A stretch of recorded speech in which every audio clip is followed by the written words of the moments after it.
Coming into the season, quite a few NBA observers were convinced the Boston Celtics were the class of the Eastern Conference. Things haven't gone that smoothly for Brad Stevens and company this season though. It's very possible a shakeup ahead of the trade deadline might be just what this team needs to do to get things back on track. Unfortunately for Danny Ainge, he isn't blessed with a ton of flexibility. The Celtics are operating well over the salary cap with a payroll of over $126 million this season. That means any transaction they make will need to reduce their salary or be within 20% of what they take back. That greatly reduces the options available to Boston. The good news for Ainge is that he has one of the deepest, most talented rosters in the NBA at his disposal. There's no shortage of players on his payroll that would interest other teams if he made them available.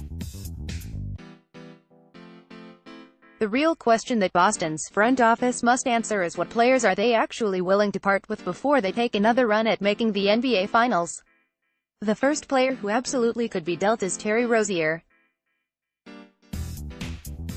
He was a key player for the Celtics last season, but he hasn't been nearly as good this year. The Mercurial point guard will hit restricted free agency this summer as well. He will almost certainly receive an offer that Boston isn't going to match. This may be Ainge's last chance to get a meaningful asset in return for Rozier. Projecting what the Celtics might get back in exchange for Rozier is quite difficult. He's still got a lot of fans throughout the league, but teams are going to be hesitant to give up a big-time asset for a player that might get a silly offer in restricted free agency. Even so, a team in desperate need of help at the point guard position might be willing to give up a valuable draft pick in exchange for Rozier.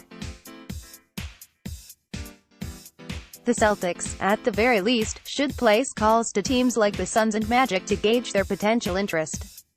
It would be a classic Ainge-style deal to get a first-rounder in exchange for Rozier just before the last moment he can make a move.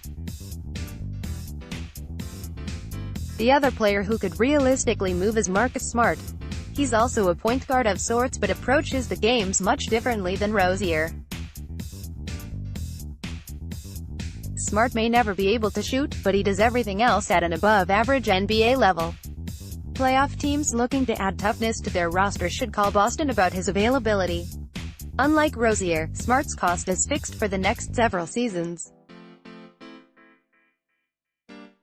That could make him easier for Ainge to move. He'll make approximately $40 million over the next 3 seasons, but that's just average money for a quality NBA starter. Former Oklahoma State star isn't a perfect fit for every team, but he'll have suitors if he hits the open market. Boston might elect to retain him due to his defensive value in the playoffs, but they will at least consider moving him for a first-round pick or a talented young player who is a better fit for the modern game. We'd be remiss if we didn't at least acknowledge the Celtics' dream scenario of landing Anthony Davis. They certainly have the young talent and draft assets to make an enticing offer to the Pelicans, but all indications are that New Orleans is going to hang on to their franchise big as long as possible. Any deal for Davis will almost certainly need to wait until the summer. Next, the official Anthony Davis doomsday clock. Celtics fans looking for a big shakeup ahead of the playoffs will likely be disappointed. Any moves the front office chooses to make will likely be around the edges of the roster. Stevens has the coaching ability to turn a seemingly small move into a playoff-altering transaction, but don't look for Boston to dominate the trade deadline.